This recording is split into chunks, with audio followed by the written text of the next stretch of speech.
여러분 안녕하십니까. 리치면 만들기 앵커 황대현입니다. 자, 미국이 사상 최고치의 우리가 그 얘기하는 불소 엠페어.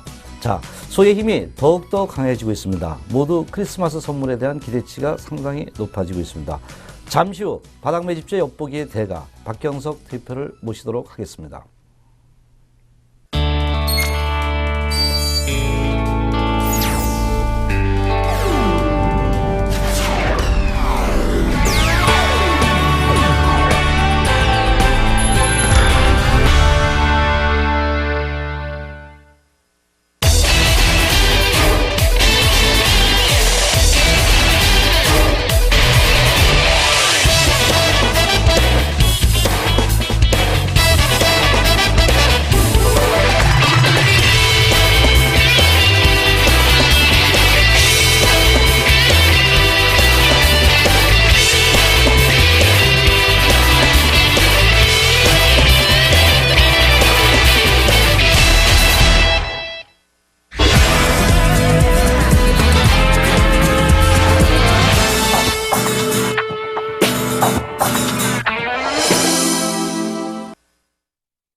자, 오늘도 역시 바닥 매집지의 대가 박경석 대표님을 모셨습니다. 안녕하세요. 반갑습니다. 예, 안녕하세요. 예. 잘 지내셨나요? 요새 좀 바쁘시다는 얘기를 좀 들었는데. 뭐 저번 주 일요일 날은 누가 이제 출산을 앞두고 이렇게 쓰던 침대, 애기 침대를 준다고 그래갖고 예.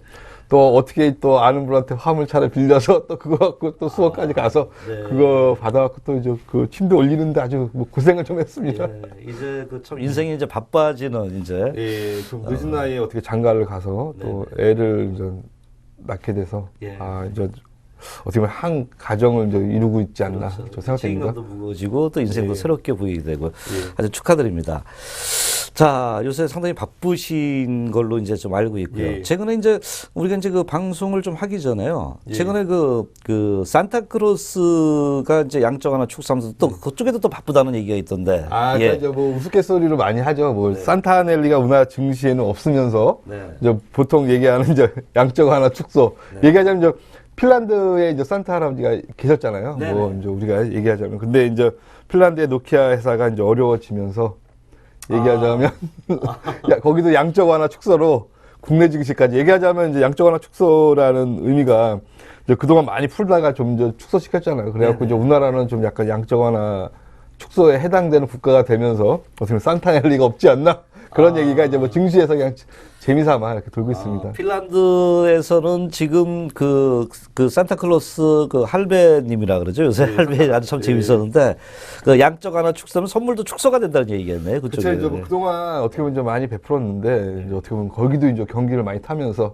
어떻게 핀란드 자체가 이제 노키아가 어려워지면서 좀 많이 어려워졌잖아요. 뭐 그래갖고 이제 우스갯소리를 하는 겁니다. 예. 그래도 그런 의미가, 그럼 이제 미국 시장도 이제 양적 하나 축소라는 부분이 이제 최근에 상당히 부각되잖아요. 물론 양날의 칼이다고 이제 계속 얘기는 하고 그러니까 있는데. 제가 드리고 싶은 얘기는 이제 미국의 양적 완화 축소가 어떻게 보면 이제 말이, 그러니까 얘기하자면 어폐가 있는 부분이 있어요. 그러니까 이제 양적 완화, 그러니까 그동안 이제 미국이 달러를 많이 풀었는데 풀다가 이제 더 이상 전 재정 적자를 못 하겠다 해갖고 양적 완화를 한 달에 100억 불인가요? 그 정도 이제 축소를 하겠다고 했는데 이제 곰곰이 생각해보면 그러면서 미국은 이제 어떻게 보면 대외 또 밖에서는 뒤에서 몰래 그 저달러 정책을 유지하고 있거든요. 저달러를 하기 위해서는 어떻게 보면 달러를 또 풀어야 돼요. 그러니까 이제 어떻게 보면 앞에서는 우리는 달러 안 풀 거에 해놓고 뒤에서는 몰래 달러를 풀고 있고, 그러니까 이런 부분들이 어떻게 보면 참 이제 대응하기 어려운 구간에 있지 않나 우리나라가. 그리고 이제 뭐 크게 본다면 어떻게 보면 일본의 손을 많이 들어주고 있죠. 이제 일본의 엔저를 미국에서 이제 용인을 해주고 있고, 그러니까 워낙 강세가 계속 이어지면서 어떻게 보면 이제 우리나라 수출 기업한테는 좀 타격이 되겠지만 일단은 조금 더 지켜봐야 된다. 좀 그런 생각이 듭니다. 아주 좋게는 보시는 시각은 아닌 것 같네요, 지금요. 그러니까 이제 좋을지 나쁠지는 어쩌면 이제 전에도 말씀드렸지만 이제 지수에 다 나타났잖아요. 지금 이제 우리나라 지수가 어떻게 보면 박스권에 갇혀서 어디로 갈지를 모르고 있는 거예요. 그러니까 이제 그 박스권 탈피해서 뭔가 새로운 모멘텀이 좀 필요한데 그 모멘텀이 내년쯤 돼서는 좀 뭔가 확실한 나의 그 뭐 위로 갈지 아래로 갈지는 좀 확실하게 좀 나타나지 않을까 생각돼요. 그러니까 지금 그 말씀 들으니까 그 자본주의 사회에서는 기축통화의 힘이 어떻게 보면 힘이라고 그러고 어떻게 보면 행포라고 그럴 수 있고요. 그 대단한 거예요. 그렇죠. 그러기 위해서 위안화와 이제 지금 달러의 뭐 서로 뒤에 안 보이는 엄청난 전쟁이 있죠. 그래갖고 뭐 책 중에 하나가 이제 화폐 전쟁이라는 책이 있는데 거기서도 이제 그런 얘기 예전에 뭐 노스차일드 얘기부터 쭉 흘러나오면서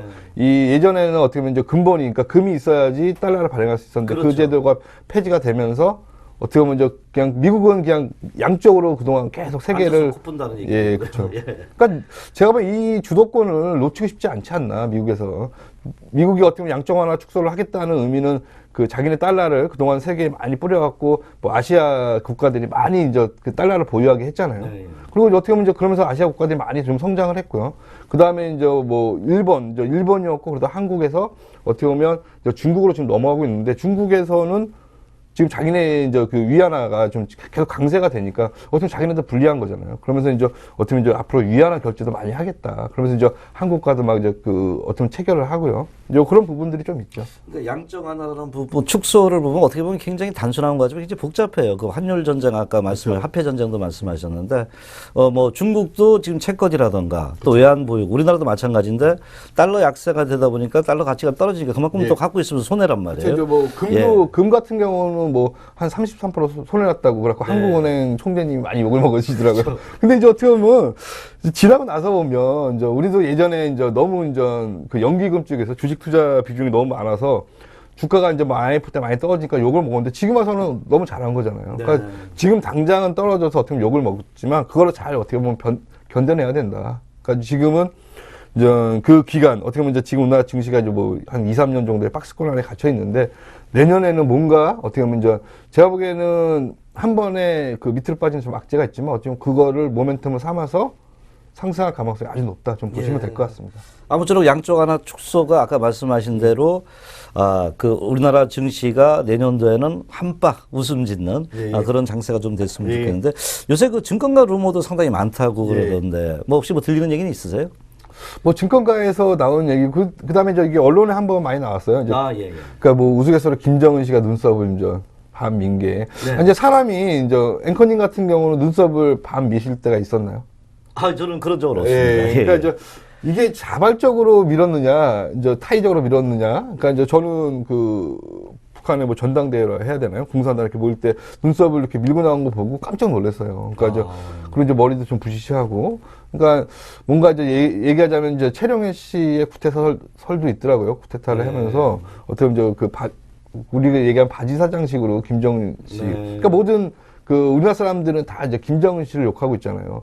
그러니까 이제 그 사람이 모든 걸 다 그 29살짜리 아무것도 모르는 29살짜리 젊은 사람이 모든 걸 다 짊어지고 이제 뒤에서 이제 최룡해 씨가 이제 조정한다 뭐 그런 얘기도 있는데 이거는 뭐 아니라고 이제 얘기가 나왔습니다. 그러니까 뭐 이거는 뭐 지켜봐야 되고요. 또 제가 금요일 날 뭐 어떤 좀 증권가에 계신 분하고 만나서 술 한잔을 하는데 뭐 얘기하는 게 이제 내년 3, 4월에 아주 좀 우리나라 좀 위험한 얘기가 있더라고요. 그래갖고 이제 그런 것도 좀 의심해 봐야 되지 않나. 이제 제가 전에 한번 우리나라 종합주가수를 길게 놓고 한번 봤을 때 그 어떻게 보면 이제 IMF가 지나고 나서 500포인트, 그러니까 450에서 한 600포인트 사이에 박스권 한 거의 2년 가까이 이렇게 있을 때가 있었어요. 근데 그걸 탈피한 게 보면은 이제 9.11 테러라는 어떻게 보면 엄청난 악재가. 저번에 한 말씀하셨죠. 그러니까 그런 부분이 어떻게 보면 지금 내포돼 있지 않나. 이제 그것도 좀 약간 우려되는 부분입니다. 근데 이제 그거를 잘 견뎌내시면 희망찬. 그러니까 이제 그때 당시 500에 1000 갔고 1000에서 2000 갔습니다. 그러니까 어떻게 보면 이제 이런 모멘텀들이 필요하다. 그러니까 예전에 뭐 우리가 얘기하자면 그 어디죠? 저기 이라크 전쟁이 발발한 것도 사실 이라크에 화학 무기는 없었잖아요. 지나고 나서 보니까. 그렇죠. 근데 그 당시에는 이제 이라크에 이제 미국이 경제 제재를 많이 가했다가 이제 이라크에 화학 무기가 있다고 해갖고 침공을 한 건데 사실은 그때가 이제 세계 증시가 바닥을 쳤어요. 막 그때 주가는 돌이 올라갔습니다. 그죠? 참 아이러니컬한데요. 아무쪼록 하여튼 그 북한도 권력 구조가 좀 안정이 돼서요. 우리나라도 경제에 좀 서로가 일조를 하는 이런 그 환경이 좀 빨리 조성됐으면 좋겠어요. 자, 여러 가지 루머도 상당히 많네요. 재밌습니다. 자, 어쨌든 이제 우리가 그 산타크로스 할배 양적 완화 축소를 얘기를 했고요. 증거가 루머도 얘기했는데 좀 서두가 좀 길었는데 일단 그 지금 봤을 때 그 미국의 양적 완화 축소는 아까 말씀하신 대로 일단은 향후에는 그 국내 증시가 이제 상방향으로 갈 수 있는 예. 토대는 됐다는데 지금 우리나라의 시장 박스권에서 오늘 조금 반등을 했는데 현재 그 어떤 보조 지표라든가 예. 또 최근에 MACD든 예. 또 여러 가지 지표를 CCI 지표든, CCI 지표도 하시는데 지금 상에서 우리나라 장의 어떤 방향성을 어떻게 좀 또 분석을 할 수 있나요? 예, 그러니까 그러면 화면을 보면서 좀 말씀을 좀 드리겠습니다. 예. 그러니까 우리나라는 지금 이제 어떻게 보면 이제 적은의 구름대 안에 이제 갇혀 있는 상황이고요. 그러니까 아직까지는 뭐 좋은 상황에 이제 갇혀 있는데 앞으로의 전망은 그렇게 좋지 않다. 그러니까 이게 26일 앞에 있다고 말씀드렸죠. 네네. 예, 26일 앞에 있는데 지금은 현재 그렇게 좋은 상황이 아니고 그다음에 이제 하나 좋은 건 오늘 그 MACD 오실레이터 제가 이제 뭐 가장 신뢰하는 오실레이터가 오늘 매수 신호가 떴습니다. 오랜만에 그러니까 얘기하자면 지난 12월 4일 날 매도 신호가 뜬 이후에 거의 뭐 한 보름 정도 지난 이후에 오늘 23일 날 결코 이제 좀 매수 신호가 떴고요. 그러면서 어떻게 보면 이제 다시 한번 그 주식을 좀 보유하면서 아니면 사면서 넘어갈 시점이다. 그렇게 좀 보시면 될 것 같아요. 세 가지 지표를 보는데 MACD 오실레이터를 가장 신뢰한다 그랬죠. 그 CCI하고 또 하나가 일목균형표였는데 특히 이제 그 일목균형표는 장기적인 트렌드고 CCI는 단타고 바로 지금 말씀의 MACD 오실레이터는 스윙어. 그러니까 스윙 쪽이니까. 지금 증시에서 투자하시는 분들이 물론 이제 단기 하시는 분도 많겠지만 제가 보는 중기로 이렇게 어떻게 보면 스윙어로 매매하시는 분들이 의외로 많더라고요. 저도 맨 처음에 단기가 많을 줄 알았는데 봤더니 어떻게 보면 단기보다는 좀 이렇게 사시면 좀 들고 가는 스타일들이 그러니까 얘기하면 보유하고 한 2, 3일 정도 가져가시는 아니면 길면 한 일주일 정도 이렇게 보유해서 넘어가시는 분들이 많아서 저는 저도 이제 MACD 오실레이터 차트 그 보조 지표를 많이 신뢰하고 있고요. 그래갖고 이제 오실레이터 지표가 매수 신호가 좀 뜨면서 우리나라 증시를 좀 어떻게 보면 지금은 뭐 100% 이 세 지표가 다 매수 신호가 뜬다면 가장 이상적이지만 지금 같은 경우는 어떻게 보면 두 개 CCI, 그러니까 단기적인 매매도 매수가 계속 매수해갖고 보유 신호를 계속 주고 있고요. 그 다음에 MACD 오실레이터도 현재 오늘 매수 신호가 뜨면서 어떻게 보면 우리나라 증시가 그래도 이제 그 한 5분 응선은 넘어섰다. 그러니까 얘 그동안은 어떻게 보면 매도의 관점에서 어떻게 보면 이제 매수의 관점으로 좀 돌아설 때라고 좀 보시면 될 것 같습니다. 저도 그 박경석 대표님의 그 바닥 매집적 여러 가지 지표를 저도 같이 공부하는 동안 느꼈는데 일목균형표 또 CCI 근데 MACD 오실레이터는 신뢰감이 저도 상당히 가고 있어요. 근데 이제 매수 신호가 나온단 말이죠. 우리나라 주식 시장에. 예, 그렇죠. 이제 전체적인 주식이 이제 물론 전체 숲이 이제 좋아지고 있고 어떻게 보면 약간의 보험을 좀 맞을 수 있는 상황이고 그러나 이제 어떻게 보면 이제 이게 아직까지는 횡보 국면에 있어서 이게 행보 국면에 있다 보면 매수 신호와 매도 신호가 계속적으로 좀 짧은 기간에 반복이 돼요. 그렇죠. 예, 그러니까 그런 단점도 좀 있긴 하지만 그나마 그래도 좀 이양이 될 수 있는 게 어떻게 보면 이제 MACD 오실레이터가 매수 신호가 떠지면서 우리나라 증시는 그래도 이제 5분 응선을 넘고 어떻게 보면 뭐 세 가지 지표로만 딱 단순하게 놓고 본다면 아직까지는 그 일목균형표상은 아직까지는 어떻게 보면 좀 매도의 관점이고 그러나 이제 MACD 오실레이터는 매수, 그다음에 CCI 단기적인 매수, CCI 단기적인 보조 지표도 매수가 뜨면서 어떻게 보면 이제 그 얘기하자면 6할 6분 정도의 매수 신호에 현재 와 있다 보시면 될 것 같습니다. 예, 종합적으로 이제 딱 우리가 잘라서 말한다면은 지금 매수입니까? 지금 현재 그 지표를 봤을 때 지금 만약에 이제 실전 매매를 하실 때 감망입니까? 매도입니까? 지금은 딱 이제 얘기하자면 매수죠. 매수. 매수라고 말씀드리겠습니다. 제가 이제 그 말씀을 좀 듣고 싶었던 거예요. 그러니까 MACD 오실레이터 쪽으로 결국 손이 갔네요. 그렇죠.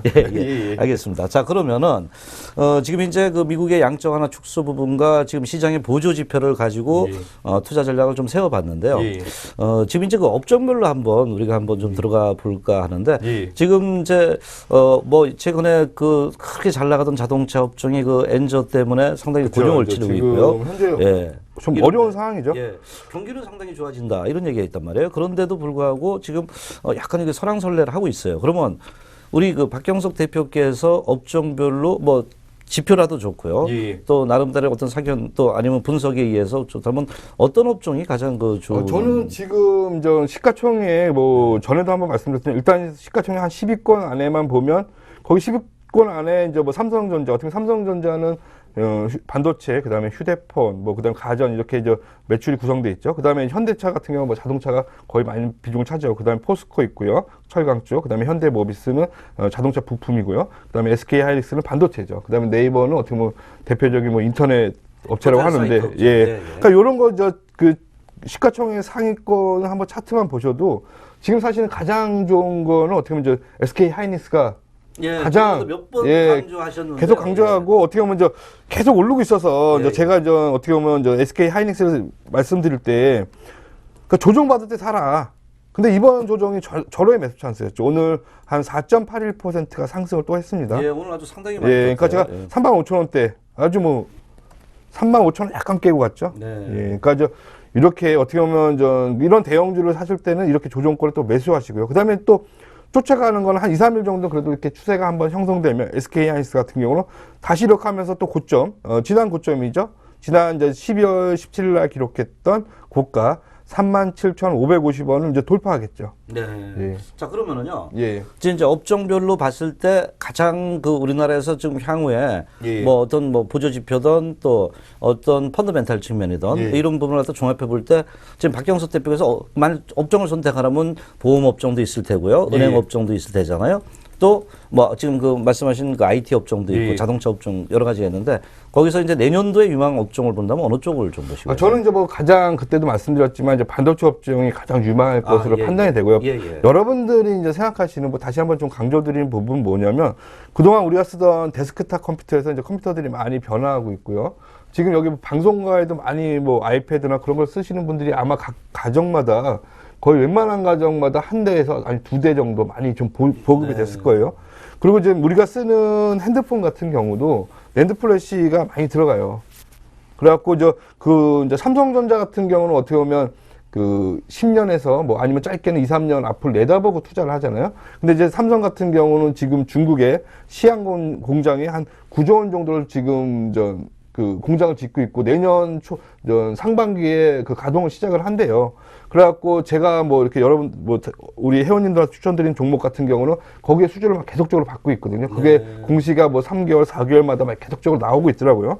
그런 걸 본다 그러면 지금 어떻게 보면 삼성전자가 미리 포석을 두는데 우리가 이제 바둑으로 친다면 포석을 왜 두겠습니까? 이제 향후 거쪽이 발전할 것으로 보고 포석을 두는 거잖아요. 그러니까 이제 거쪽에 포석을 두는 거기 때문에 제가 볼 때는 반도체 업종이, 그러니까 물론 이제 다른 업종, 자동차나, 그 다음에 가전, 그 다음에 철강, 요쪽도 어느 정도 바닥을 다지고 있지만 가장 강한 것은 지금 현재는 반도체에서 낸드 플래시 쪽이 앞으로 향후 매출 비중이 크게 계속적으로 지금 나온 자료들 보면 연평균 성장률이 13%에서 어떻게 높게 평가한 데는 한 연평균 성장률이 26%까지 나오고 있더라고요.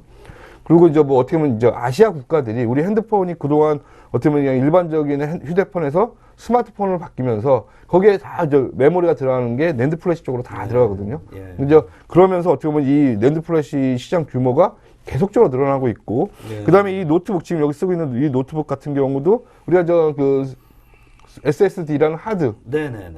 제가 들어간다고 말씀드렸잖아요. 네네, 맞습니다. 그것도 이제 계속적으로 증설을 하고 있어요. 그리고 이제 이번에 하이닉스 같은 경우는 새롭게 또 기존 오래된 라인을 폐쇄하고 새로운 라인을 증설하겠다는 또 계획 발표를 했었고요. 네, 결국 이제 지난번에도 말씀하셨던 IT 업종에 대한 생각은 변함이 없다. 예. 이렇게 좀 말씀하신 거죠. 그렇죠. 이제 IT에서도 반도체 쪽인데 반도체를 대부분 얘기하시면 이제 반도체는 다 끝난 거 아니야? 네. 그렇게 말씀을 하시는데 반도체는 그 속에 숨어 있는 낸드 플래시라는 게 새로운 아이템들이 뜨고 있다. 그렇게 보시면 될 것 같습니다. 박경석 대표는 지지난주도 마찬가지였고요. IT 업종, 특히 SK 하이닉스를 굉장히 강조하셨는데 지금도 그런 시각은 변함이 없다. 이렇게 말씀을 하시고 IT 업종을 계속 보자. 이렇게 좀 말씀을 하시고 계십니다.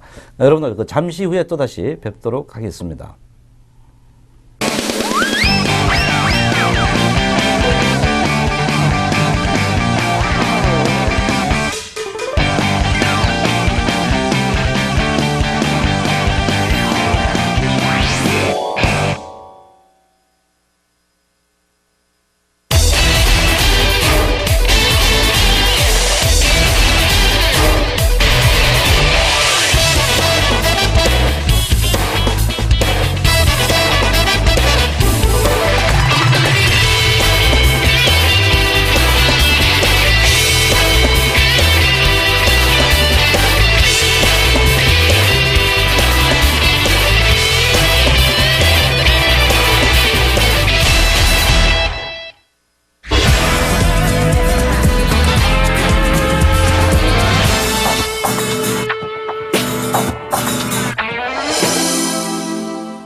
예, 지금 그 SK 하이닉스 특히 IT 예. 업종을 보다 SK 하이닉스 부분을 갖다가 이제 중점적으로 말씀하셨고 또 계속 나오실 때마다 IT 업종의 SK 하이닉스에 대한 그 어떤 그 보조 지표라든가 매수할 때다 하는데 그러고 나서 상당히 지금 계속 올라가고 있습니다. 자, 그러면은 SK 하이닉스에 대한 그 보조 지표라든가 우리가 이제 물론 이제 펀더멘탈 측면에 뭐 항상 그 분석하시니까 근데 보조 지표의 그 흐름 지금도 그 보조 지표가 그 유효한가 또 그 부분에 대해서 한번 또 우리 또 이 수강생들이 볼 수 있게끔 한번 또 교육 좀 한번 하시죠. 예. 예, 지금 이제 화면을 한번 보면서 말씀 좀 드리겠습니다. 지금은 이제 SK 하이닉스 같은 경우는 전반적인 추세가 이제 일목균형표상에서는 꾸준히 상승을 하고 있죠. 예. 예, 그 지금 이제 저군의 구름층이 있고, 양은이라 그랬죠, 그게. 예, 양운, 뭐 저군이나 양운이나 뭐 같은 말이고요. 예, 양운의 구름층이 있어갖고 거기를 지지하면서 그러니까 이제 계속적으로 어떻게 보면 보유하세요 하고 얘기를 하고 있습니다. 이제 근데 이제 중요한 거는 제가 볼 때는 지금 저 SK 하이닉스를 좀 길게 보겠습니다. 예, 길게 본다 그러면 올해 들어서 뭐 가장 최고가를 기록하고 있죠. 예, 1월, 2월, 3월, 4월, 5월, 6월, 그 다음에 12월 달 들어서 연말 될수록 계속적으로 강하게 가고 있고, 어떻게 보면 다른 업종 같은 경우는 아직까지 뭐 전고점을 돌파를 못하면서 그 얘기죠. 한 단계 레벨 다운되고 행보를 하고 있는데, 지금 SK 하이닉스까지 시가총액 상위권을 쭉 그 차트를 보시다 보면 SK 하이닉스만 어떻게 보면 신고가를 경신하고 계속적으로 상승을 하고 있어요. 그리고 이런 뭐 단편적으로 하나 뭐 전에 좀 우리가 공부했던 어떻게 보면 전 그 흑산병이라고 그러죠. 흑산병이 나왔지만 바로 어제 도치형을 그리고 재차 이 흑산병을 메꾸는 예, 그쵸. 뭐 지금 이런 오늘 같은 경우 한 4.81% 주가는 1,700원 상승했고 37,000원을 기록했는데 이런 대형주가 이런 상승을 한다는 거는 그러니까 조정받을 때마다 강한 매수세들이 유입이 되고 있다는 겁니다. 그리고 이제 일목균형표상의 신호는 계속적인 뭐 매수고 그다음에 보유를 하고 있으라 얘기를 하고 있고요. 그다음에 이제 단점은 지금 이제 MACD 상에서는 현재 이제 그 흑산병이 나오면서 사실은 이제 매도 신호가 떴어요. 아, 그랬었어요? 예, 매도 신호가 떴죠. 그래서 다시 이제 매수 신호가 나오려고 준비를 하는데 문제는 이겁니다. 이제 그 보조 지표가 말 그대로 이제 보조 지표의 단점이 뭐냐면 좀 약간 후행성이라는 거예요. 너무 이제 주가가 급락을 하고 또 급등을 하게 되면 신호가 늦게 뜨는 만큼 어떻게 보면 그 수익을 챙기기가 참 어렵죠. 그러니까 이때는 제가 이제 전에도 한번 말씀드렸지만 대형주나 그다음에 좀 지수 관련주는 일목균형표상 그러니까 큰 매매를 하셔라. 그런 말씀을 좀 드리고 싶고요.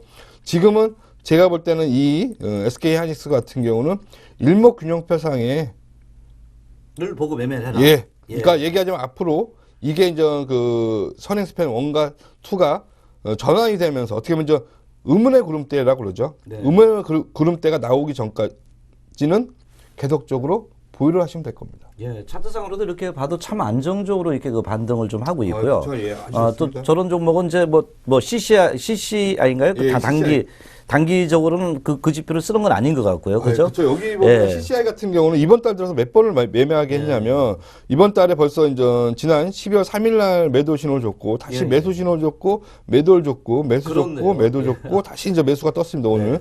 그러니까 이제 얘기하자면 이 한 달 동안 이 SK 하이닉스를 사시는 분들이 이렇게 단기적으로 매매하시는 분들이 SK 하이닉스를 과연 사실까? 저는 이제 약간 그런 의문점이 좀 들어요. 그래갖고 이런 좀 어떻게 보면 시가총액 상위권, 최소한 시가총액 한 200위권 안에 종목들은 코스피 우리 보통 200이라고 그러죠. 코스피 200 종목 같은 경우는 어떻게 보면 매매를 하실 때 그냥 좀 최소한 어떻게 보면 이제 그 MACD 오실레이터 정도나 아니면 일목균형표 좀 거시적인 관점을 볼 수 있는 지표를 활용하셔라. 그런 말씀을 좀 드리고 싶어요. 예, 맞습니다. 경기 상승이라든가 이런 그 글로벌 그 세계가 어느 정도 이제 펀더멘탈이 안정이 될 때 과거에 그 현대차도 보면 2009년대부터요. 월봉을 상당히 그 주봉 월봉을 상당히 그 길게 보시잖아요.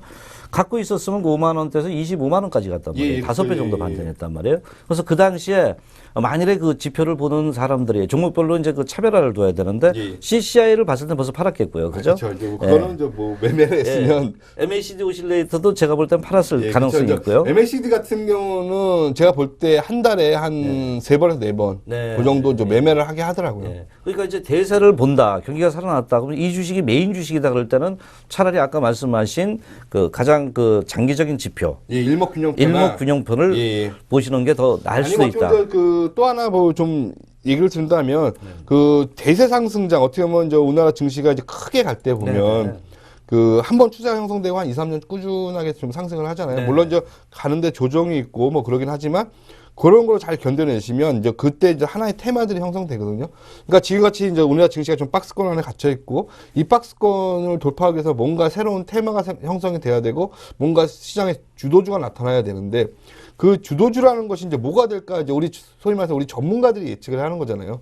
그러니까 어떻게 보면 이제 박스권으로 보시는 분들은 그 이 시장에서는 주도주가 없다 보시는 분이고 만약 이 박스권을 탈피하기 위해서는 뭔가 이제 주도주가 나타나야 되는데 저는 그 주도주가 될 수 있는 것이 현재 SK 하이닉스가 주도가 돼서 SK 하이닉스 같은 경우는 벌써 이 박스권을 탈피해 줬고요. 네. 그러나 이제 삼성전자와 현대차, 그다음에 포스코 같은 경우는 어떻게 보면 이제 한 단계 레벨 다운된 상태에서 옆으로 행보를 하고 있죠. 네. 그러니까 어떻게 보면 이제 지금 현재 SK 하이닉스가 계속 이제 치고 올라가는데 이제 이걸 치고 올라가면서 시장에 이제 어느 정도 그 얘기하자면 이만큼 저 시장에서 뭐 한 30% 정도 상승했는데 과연 이제 거기 더 올라갈 수 있느냐? 그때는 이제 얘기하자면 내년 실적 발표가 중요하죠. 그 다음에 네. 올 연말이 끝나고 내년 1월 달에 실적 발표를 할 거 아닙니까? 그때 이제 어떻게 보면 실적 발표가 맞아 떨어지면서 실적 발표와 그 증권사들의 뭐 어떻게 보면 전망치가 맞아 떨어진다면 이 SK 하이닉스가 추가적으로 상승을 하면서 우리나라 증시도 그렇다면 이 박스권을 강하게 탈피할 수 있다. 그렇게 좀 보시면 될 것 같습니다. 그 제가 그 초창기에 그 방송을 할 때도 그때 IT 업종을 계속 누누이 강조하셨고 예. 또 SK 하이닉스도 강조를 예. 굉장히 하셨는데 상당히 이런 그 추천 이후에 주가들이 꾸준하게 계속적으로 반등이 되고 지난주에도 눌림목 나오면 무조건 사라 이렇게 맞습니다. 말씀을 하셨고 예. 그 시각에 대한 어떤 견해는 아직도 변함이 없다. 그렇죠. 이렇게. 이제 제가 보기에는 이제 대형주가 한번 나 이제 출발할 거예요. 네. 신호를 주게 되면 대형주 같은 경우는 못해도 뭐 몇 개월과 끝나는 건 없고요. 제가 볼 때는 최소한 1년에서 한 2년 정도 큰 대형 사이클 그리고 주가가 지금 뭐 한 37,000원대에 있는데 여기로 충분히 벗어날 수 있다. 그러니까 네. 벗어나서 간다 그러면 제가 볼 때는 뭐 5만 원, 뭐 그 정도까지도 충분히 상승할 수 있지 않나 보여집니다. 하여튼 그 시청자 여러분은 그 우리 그 바닥 매집제 대가 박경석 대표가 그 SK 하이닉스 특히 IT 업종을 상당히 좋게 보는데 SK 하이닉스는 아직도 현재 큰 빅 사이클에 들어간 종목이다. 이렇게 좀 말씀하시는 게 계속 유념해서 보시고요. 본 방송을 계속 그 청취하다 보면 어떤 사인을 또 주실 거다. 이렇게 좀 보겠고요. 자, 그러면 보조 지표를 이제 그 여러 가지를 이제 활용하고 계신데요. 자, 그럼 보조 지표로 어떤 그 종목들을 또 한번 뭐 그럴까요? 준비된 게 있나요? 그러면 이제 저번 주에 한번 말씀드렸던 종목들 한번 좀 살펴보겠습니다. 예. 저번 주에 제가 말씀드렸던 종목이 이제 팜스토리였죠. 네. 팜스토리는 약간 좀 리스크가 있다 좀 말씀을 좀 드렸는데 한 차례 좀 상승 이후에 현재는 어떻게 보면 옆으로 좀 행보를 하고 있어요. 아직까지 이제 MACD 상에서는 매수 신호가 계속 유지되고요. 네. 그다음에 일목균형표 상에서도 매수 신호가 계속 유지되고 있어요. 네. 그렇다면 만약 이 팜스토리를 사신 분들은 뭐 지속적으로 좀 보유해 주시고요. 일단은 이제 그러나 이제 이런 어떻게 보면 개별적인 종목들 지금 전체 장세가 좀 다소 어렵습니다. 그러니까 이제 뭐 저는 뭐 이 주식시장에 한 10몇 년 있으면서 느낀 게 하나 뭐냐면 이렇게 제가 대형주 뭐 SK 하이닉스 사세요 말씀드리면 꼭 한 몇 개월 지난 이후에 37,000원을 말씀드려도 한 뭐 45,000원 돼갖고 아 이제 사도 돼요. 이제 그러신 분들이 많으세요. 예. 근데 이제 일단은 뭐 그때 가서 이제 얘기지만 일단은 SK 하이닉스도 어느 정도 묻어 두시고요. 그 다음에 자기 전체 종이 포트폴리오에 뭐 한 40%나 아니면 뭐 30% 뭐 그 정도를 이런 좀 개별성 있는 종목도 좀 매매를 하셔야 돼요. 왜 그러냐면 대형주들이 빅사이클을 가지만 이게 이제 어떻게 보면 시간이 좀 오래 걸릴 수가 있거든요. 그러니까 이제 그런 것도 좀 염두에 두시면서 접근을 하시고요. 그 다음에 이제 이런 개별 종목 같은 경우는 좀 주가 변동폭이 커요. 그렇죠. 이제 그런 걸 좀 아셔야 되고요. 그렇다면 이제 이 팜스토리 같은 경우는 제가 볼 때는 지금은 계속적으로 보유를 하시는데 일단 한번 큰 상승을 하고 나서 옆으로 계속적으로 행보를 하고 있죠. 네네. 그러나 이 종목이 지난 12월 20일 날 기록했던 가격대가 있어요. 저가 1,470원인데요. 여기를 다시 한번 깨고 내려간다면 좀 얘기하자면 이 상승했던 자리, 마주보는 자리까지 좀 떨어질 수가 있어요. 1,300원대까지요. 그때는 좀 손절만 해주시고요. 만약 여기를 안 깨고 간다 그러면 뭐 지속적으로 보유하셔도 무방한 종목이라고 말씀을 좀 드리겠습니다. 예, 그 지지난주까지 이제 그 박경석 대표와 그 이론적인 예. 그 현재 그 보조 지표에 대해서 얘기를 하다가 실전을 하면서 이제 그 상당히 그 시청자들의 반응이 상당히 좋다고 좀 느끼고 있어요. 그래요? 그래서 예, 예. 현재 모든 게 그렇습니다. 실전이 가장 중요한 거지 이론은 이론일 뿐이란 말이에요. 예, 예. 그래서 지금 그 보조 지표를 갖고 지금 팜스토리 한 랭을 보면서 아직은 좋다. 또 예, 갖고 가자. 예, 사신 분들은 예. 계속 이제 홀딩하시는 여러 가지 이제 그 세 가지 지표가 그런대로 예. 계속적으로 괜찮다 이렇게 좀 예. 말씀을 하셨고요. 자 그러면 또 한 종목은 또 어떤 종목을 우리가 한번 더 접근해 그다음에 또 이제 볼까요? 말씀드렸던 종목이 이제 한일 사료였죠. 네네. 예, 한일 사료는 계속적으로 좀 좋아지고 있습니다. 지금 네. 아마 한일 사료처럼 그 지표가 세 개 다 이렇게 매수 신호를 주는 종목은 드물어요. 네. 그렇죠. 이제 여기 보면 이제 단점은 이제 거래량이 충분한 증가세가 없어서 큰 시세를 못 주고 있지만 조금씩 이제 상승을 하고 있어요. 지금 어떻게 보면 적산병이라고 우리 증시에서 아주 좋게 얘기하는 거죠. 양봉이 3개 연속 출현해주는 갖고 적산병이 출현했고 한일 사료가 아주 뭐 현재 좋고 그다음에 이제 그동안 어떻게 보면 지금 아직까지는 지금 현재 주가 위치가 이 흑운의 구름대 안에 갇혀 있지만 곧 조만간 요거를 돌파할 수 있다. 보시면 될 것 같고요. 그 끓고 있다 이런 말씀이신가요? 그렇죠. 이제 바닥을 다지고 있죠. 예. 그다음에 이제 MAS 시장에서 매수 신호가 계속 유지되고 있고요. 그다음에 CCI 지표도 현재 매수 신호가 유지되면서 세 가지 지표가 현재는 다 매수 신호를 현재 보여주고 있습니다. 네. 그렇다면은 지금 한일 사료가 지금 세 가지 신호가 다 매수 신호라면은 예. 지금도 아까 이제 팜스토리 한 대는 들고 가자 이렇게 예. 말씀하셨는데 한일 사료 같은 경우는 그러면 지금도 매수의 관점으로 접근을 좀 해야 되잖아요. 지표 지금도 상황은요. 새롭게 들어가시는 분들은요, 접근을 하시고요, 계속적으로 매수를 하시고요. 그러나 이제 얘기하자면 거래량이 약간 좀 적은 게 좀 단점이긴 해요. 지금 하루 거래량이 한 30만 주 정도. 그러나 이 종목이 이제 거래량이 많이 터질 때가 있을 거예요. 그때는 요 날이죠. 요 날 윗꼬리 길게 달고 음봉 맞은 날이 있을 거예요. 그런 것도 좀 염두에 두시고 일단은 이 흑운의 구름층을 한 번에 돌파 못하고 한 번 올라갔다 접는 시점이 있을 거예요. 그때는 단기적으로 근데 그 폭이 아주 클 겁니다. 그 폭이 제가 보기엔 한 7, 8% 되기 때문에 목표가는 한 1,400원 정도 잡으시고요. 지금 현재 주가는 1,300원에 있죠. 그렇다면 100원 정도 먹을 수 있는 여유가 생겨요. 그게 폭이 6, 7% 정도 되니까 내일장도 뭐 매수의 관점으로 계속적으로 접근하셔도 됩니다. 차트상을 보다 보니까요. 예. 그 좌측에 이제 이 종목의 특징을 보니까요. 예. 상당히 윗꼬리라 그러죠. 예. 윗꼬리가 상당히 좀 많은 것 같은데 그 우측에 보니까 12월 초순인가요? 12월 초에 5일 날이요. 예. 이때 그 윗꼬리 양봉이 상당히 좀 크게 있는데 일반론적으로 이제 주식하는 사람들은 그 물량의 저항이지 않을까 이렇게 생각하는데 그 부분은 어떻게 좀 했을까요? 아까 얘기하자면요. 이제 윗꼬리를 다는 부분은 바닥권하고 네. 얘기하면 고가권하고 틀립니다. 그렇군요. 그러니까 이제 주식을 보실 때 이제 윗꼬리를 단다고 해서 무조건 나쁜 건 아니에요. 네. 그러니까 이제 우리가 보통 뭐 세력들이 주가를 끌어올리고 일부러 빼는 경우가 있거든요. 그럼 그때 팔 걸.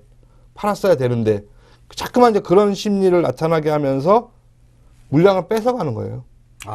예. 근데 이제 주가가 지금 현재 한일 사료 같은 거 1,300원 위치에 있잖아요. 크게 제가 이제 뭐 누누이 말씀드린 게 이제 주가를 저는 종목을 추천드릴 때 웬만하면 이제 장기적으로 보고 바닥권에서 추천을 많이 드려요. 지금 바닥권에서 별로 움직인 게 없어요. 움직인 건 2007년, 2008년도에 주가가 한 700원대에서 한 3,500원, 한 5배 정도 시세를 주고 나서 계속적으로 별다른 시세 없이 현재 1,400원대에서 뭐 전후 약간씩 움직이고 있는데 제가 보면 지금 가격대는 이제 전체적으로 바닥권에 있다. 그리고 이제 지금은 서서히 매집에 들어가고 있어서 이 종목 같은 경우는 뭐 단기적으로 1,400원 목표까지만 그 이상은 충분히 갈 수 있고요. 그러니까 지금은 아직 거래량 증가세가 뚜렷하게 나타나고 있지 않아서 어떻게 보면 자기 시세 분출을 못하지만 조만간 시세 분출할 시점이 임박해 있다. 예. 근데 네네 이 종목의 특징을 이렇게 보니까요. 그러면은 이제 세 가지 지표 중에 바로 이제 그 CCI든지 MACD든지 세 가지 지표 중에 적응을 한다면 어느 그 지표를 정하는 게 가장 좋을까요? 지금 상황에서는 제가 볼 때는 제일 좋은 거는 MACD 오실레이터를 보시는 게 제일 좋을 것 같고요. 네. 지금 이제 CCI 같은 경우는 매수와 매도가 좀 너무 많이 뜨고 있어요. 예? 그러니까 이제 얘기하자면 요 구간이 지금 한 1,300원대하고 1,250원대가 신호가 왔다 갔다 하고 있을 거예요. 아마 1,250원대로 다시 빠지면 CCI 같은 건 매도 신호가 뜰 겁니다. 근데 이제 지금 제가 볼 때는 요 종목은 매도하실 필요 없고요. 계속적으로 보유해갖고 넘어가시면 네. 아주 좋을 종목입니다. 장기보다는 좀 이렇게 수익 관점으로 접근하는 종목이다 이거죠. 일단은 수익 관점으로 좀 접근하시고요. 네. 좀 장기적으로 보는 거는 제가 볼 때는 장기적으로 종목을 지금 추천드리지를 못하고 있어요. 왜 그러냐면 코스닥이 뭐 다 아시겠지만 약간 좀 의외로 쉽지가 않습니다. 아, 최근에 상당히 좀 그 변동성이 높죠. 예, 코스닥 같은 경우는 종목들이 한 30% 주면 아니면 뭐 50% 줬다 그러면 거의 급락을 많이 시켜갖고 이제 주가 변동폭이 너무 커요. 그러니까 일단 수익이 나시면 이제 그 수익을 챙기고 그 다음에 이제 그 변동성이 적은 종목을 잠깐만 이제 앉아서 기다리시는 전략이 필요하지 않나 그렇게 생각됩니다. 장기 또 변화가 있을 때는 또 거기에 또 같이 그 적응을 해주는 게 가장 좋겠다. 저도 그 생각이 듭니다. 자, 또 다른 종목 한번 또 스터디 한번 해볼까요? 예. 저번 주 제가 월요일날 말씀드렸던 종목이에요. 네. 그러니까 저번 주 월요일날 말씀드리고 나서 별다른 시세 없이 아마 월요일날 제가 말씀드리고 나서 이제 만약 사신 분들은 지금 현재는 뭐 소폭이 좀 많이 났을 거예요. 네, 어떤 종목을 말씀하시는 예, 거죠? 지금 이제 3호 개발을 말씀드리고 있습니다. 3호 개발이요? 예, 네. 제가 저번 주에 이제 공격적인 분들은 팜스토리를 좀 말씀드렸고요. 그 다음에 좀 한일서류와 이제 3호 개발을 좀 이제 매수하라 말씀을 드렸는데 일단 저 3호 개발 같은 경우는 지금 현재 이제 그 세 개의 보조 지표 상에 모두 이제 일단은 매도 신호가 좀 떴어요. 예. 세 개의 보조 지표가 현재는 일목균형평상도 어떻게 보면 이제 좀 앞으로의 전망을 좀 의문이 나타나면서 매도 신호가 좀 떴고요. 그 다음에 MACD 오실레이터도 매도 신호가 일단 뜬 상태고, 그 다음에 CCI도 좀 매도 신호가 떴다. 근데 지금 뭐 이 신호를 보시고 매매하신 분들은 일단은 좀 매도를 하신 분들은 일단은 좀 제가 오늘 좀 새로운 종목을 좀 말씀드릴게요. 일단은 좀 손절매를 하실 분들은 손절매 해주셔야 되고요. 제가 오늘 이 시간을 좀 말씀드리는 중요한 포인트는 뭐냐면 보조 지표를 한번 매매를 해보자 해서 제가 종목을 좀 말씀을 드렸어요. 그래갖고 팜스토리는 아직까지 매도 신호가 안 나왔고요. 그 다음에 한일사료 같은 경우는 뭐 세 종목의 세 지표가 다 매수 신호에 있어서 계속 보유하시고, 그 다음에 3호 개발만 현재는 이제 매도 신호가 좀 나와서 일단은 좀 정리하실 분들은 정리를 하시고요. 그러나 아직까지 좀 갖고 계신 분들은 오늘 저가가 2,500원을 좀 기록했어요. 일단 현재가는 2,540원이죠. 내일장 2,500원을 또 깨고 내려간다면 주가가 흘러내릴 수가 있습니다. 일단은 좀 매도를 해놓고 그때는 좀 그냥 축소를 해놓고요. 예. 아까 100% 매도를 하시고 지금 이 시간은 제가 말씀드린 종목으로 좀 보조 지표로 한번 매매를 하는 시간이니까 그러니까 이렇게 종목들을 좀 포트폴리오를 새롭게 구성하면서 팜스토리는 가져가고 한일사료는 좀 보유하면서 넘어가자. 그렇게 좀 말씀드리겠습니다. 예, 그 3호 개발이 지표가 며칠 동안에 좀 그 약간의 변화가 좀 있었나 보네요. 그러니까 큰 건 아닌데 지금 만약 이제 말씀드리고 나서 사셨으면 한 뭐 2,600원, 650원이나 그 정도 사셨을 것 같아요. 근데 한 100원 정도 손실이니까 한 3%, 4% 정도 되는 거죠. 예. 네. 지금까지 그 3호 개발에 잘 들어봤고요. 예.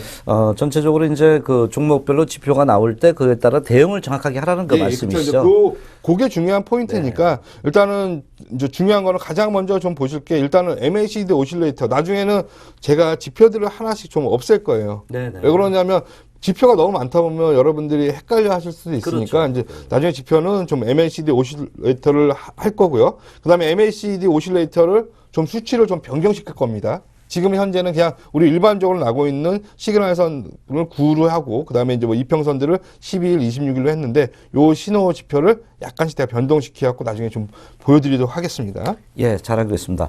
자, 여러분은 지금 박경석 대표의 바닥 매집주 엿보기를 시청하고 계십니다.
예, 이제 그 연말이 되니까 이제 예. 기간도 이제 배당 선호하고 이런데 그 배당락 지금 저 또 그 질문이 나온 것 같아요.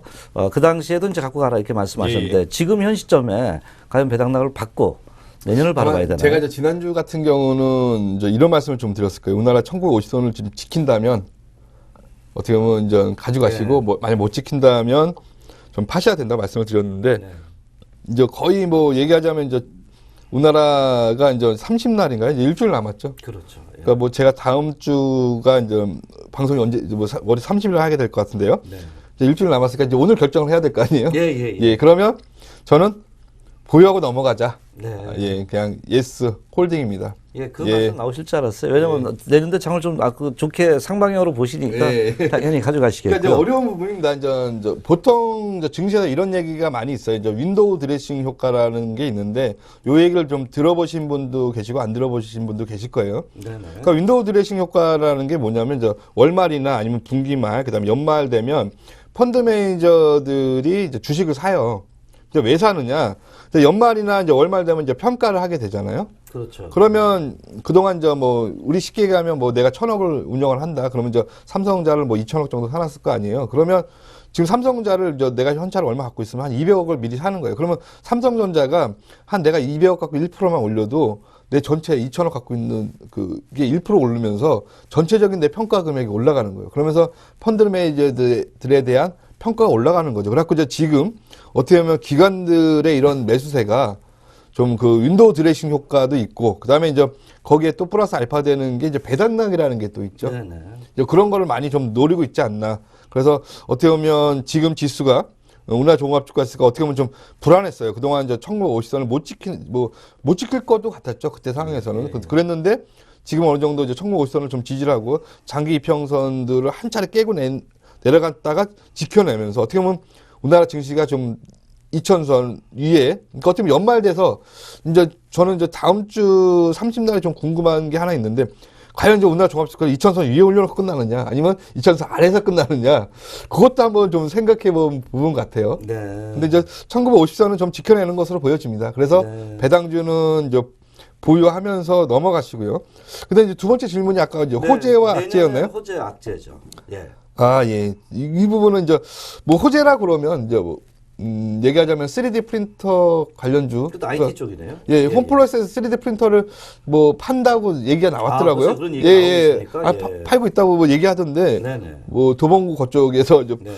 창동 지점인가요? 거기서 이제 3D 프린터가 나왔다고 그러더라고요. 네. 이제 그거 있고 이제 어떻게 보면 이제 그런 부분들이 있고 그다음에 또 하나 나온 게 지금 이제 언론 보도에서 이게 나왔어요. 이제 북한 국가경제개발위원회와 철도 등에 대해서 이제 뭐 중국의 상지 그룹이 컨소시엄을 구성해서 양해각서를 체결했다고 얘기가 나와요. 예, 그거 나왔죠. 그래갖고 철도주가 이제 확 뛰었다가 이제 확 죽더라고요.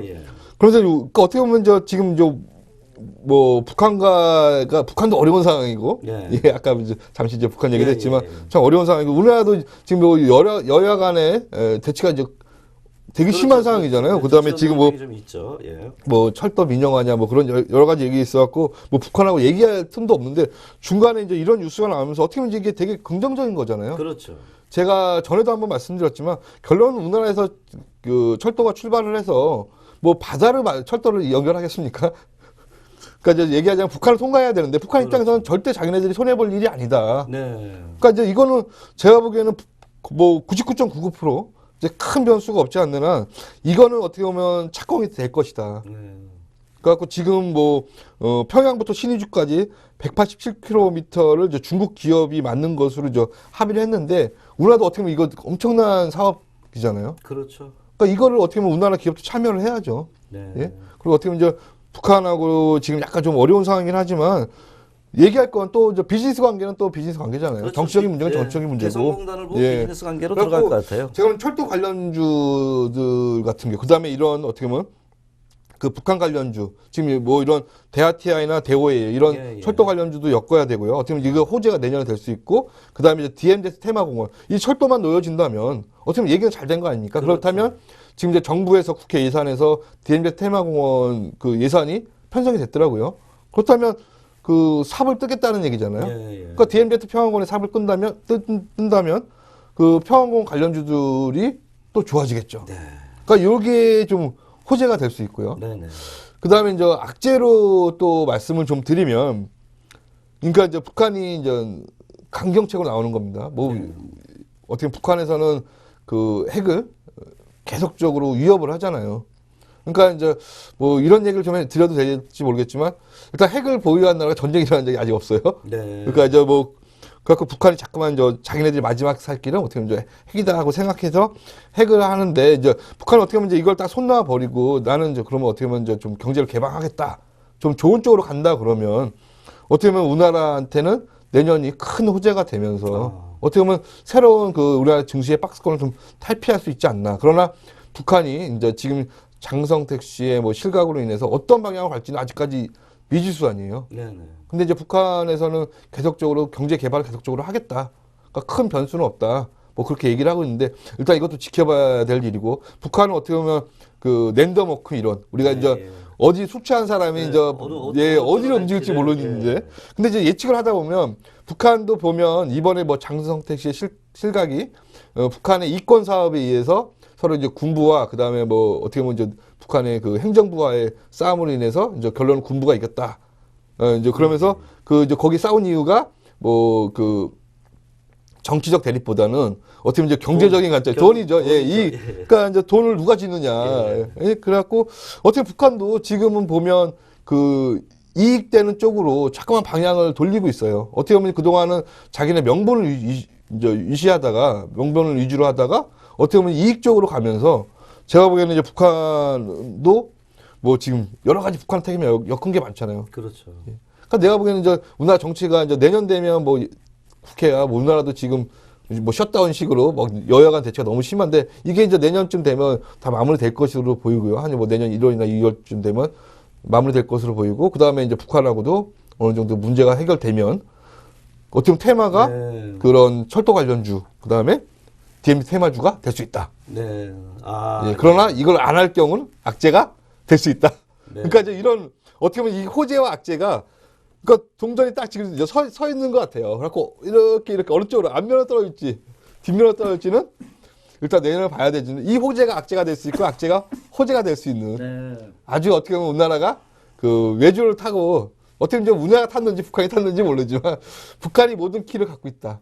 북한이 그 키를 열어주면 북한도 좋죠. 뭐 북한은 우리가 그 유럽까지 그다음 유라시아 철도 얘기하면서 뭐 중국도 여행 갈 때 비행기보다는 기차가 더 좋잖아요. 그래서 북한도 한번 지나가고 물론 이제 북한이 그 길 지나가면서 여러 가지 좋은 효과도 있지만 나쁜 효과도 있겠죠. 자기네 모든 그 삶을 보여줘야 되는데. 그러니까 지금 대북 관련주 쪽을 좀 우리가 좀 예, 많이 예. 좀 보자는 말씀이세요. 호재이면서도 어떻게 보면 네. 이게 악재가 될 수 있다. 악재지만은 이제 제가 이제 들어보니까 이런 그 글로벌 시장의 정세, 그 예. 중국이나 미국이나 이런 고립된 상황에서 그 5대 5지만은요 예, 예. 바람이 한쪽으로 불 것 같아요. 아, 그렇죠. 그러면은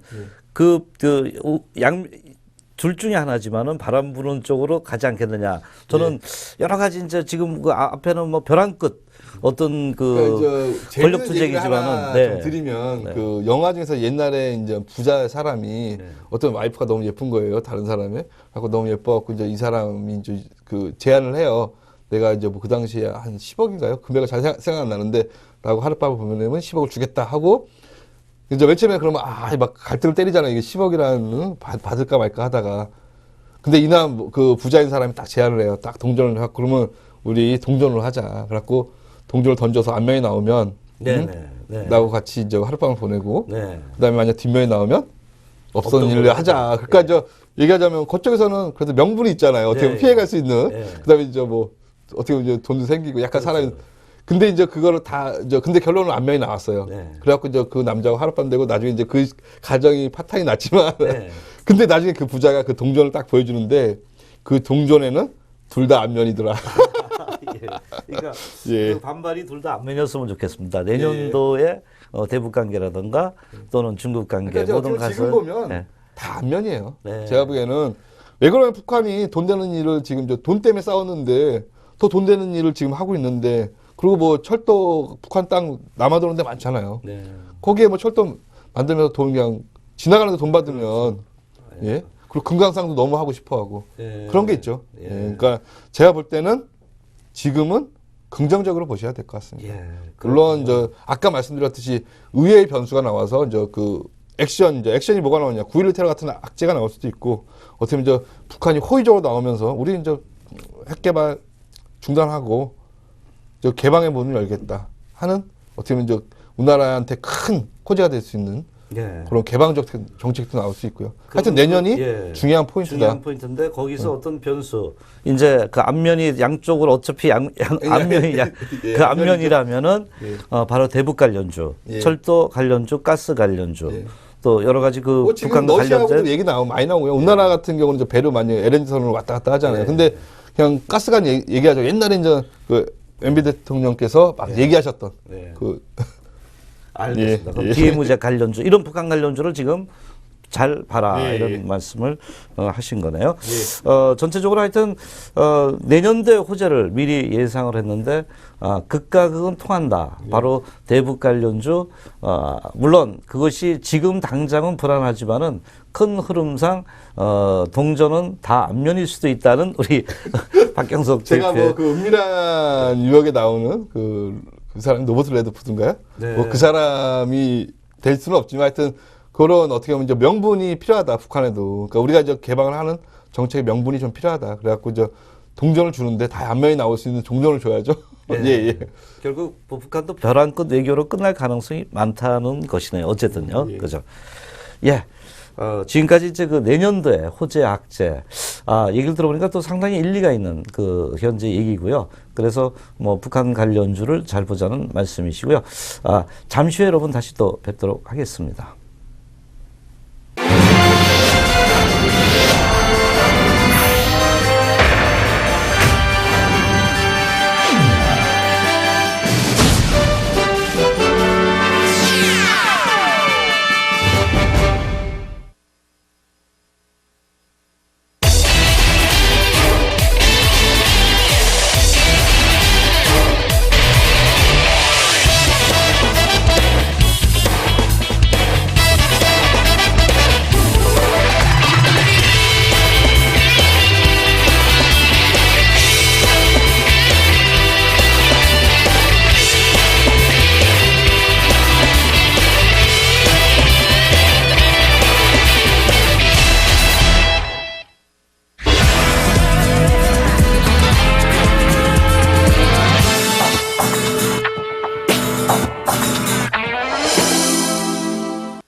예, 그 보조지표에 대한 그 종목도 살펴봤고요. 또 내년도 호황제도 살펴봤는데요.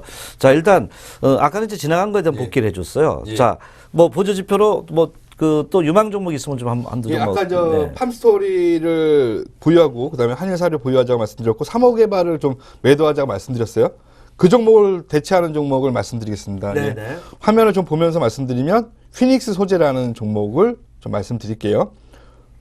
피닉스 소재요? 예, 휘닉스 소재 현재 모든 지표상 다 세 개가 이제 양봉이 떴고요. 오늘 MACD 오실레이터가 이제 매수 신호가 오늘 떴습니다. 그래서 휘닉스 소재를 좀 매수를 하자. 네. 그리고 다음 주에 또 제가 이제 말씀드릴 거고요. 그렇다면 이제 팜스토리, 그다음에 한일사료, 휘닉스 소재 이렇게 세 종목을 좀 가지고 가시고요. 네. 그다음에 이제 동전의 앞면과 뒷면을 또 말씀을 드릴게요. 예, 예. 저 동전의 앞면이라면 그 뭐 대아티아이가 있겠죠. 네. 예. 충분히 들었으면 아마 예, 이해가 그러니까 되실 아시겠죠? 거예요. 예. 이게 이제 오늘 어떻게 보면 이제 한번 올랐다가 빠졌습니다. 이제 북한의 입장이고요. 북한이 긍정적으로 얘기를 하면 이 대아티라는 종목이 뭔가 새로운 움직임이 나타날 것이다. 그러나 만약 이제 동전이 얘기하자면 뒷면이 나온다면 그 반대 얘기는 스페코라는 종목이 있죠. 예. 그러니까 차트 모양상은 지금 스페코와 대아티아이를 놓고 본다면 어떻게 보면 지금은 좀 스펙가 더 좋은 것 같은데요? 예, 저 스펙가 더 네, 좋습니다. 예, 예, 예.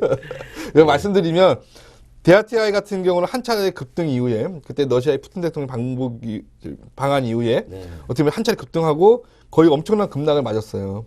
그러고 나서 어떻게 보면 지금 스페코라는 어떻게 보면 전쟁 관련주죠.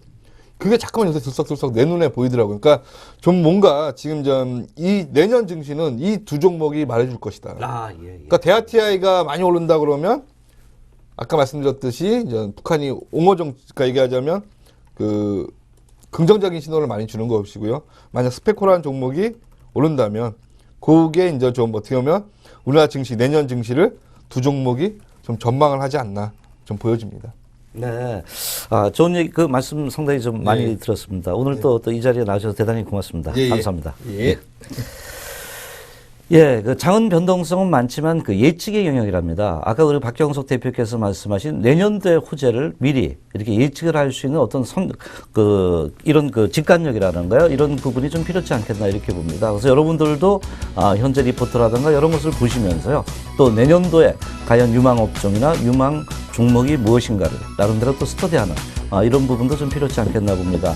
이제 그 연말이 거의 다 오고 있습니다. 그래서 여러분들도 이제 뭐 가을의 결실의 계절이라 하지만은요, 이 겨울에 여러분들도 또 많은 또 수익을 내시고 또 내년도에 또 희망도 갖고 가시기를 바라도록 하겠습니다. 오늘은 여기서 마치도록 하겠습니다. 여러분 대단히 감사합니다. 고맙습니다.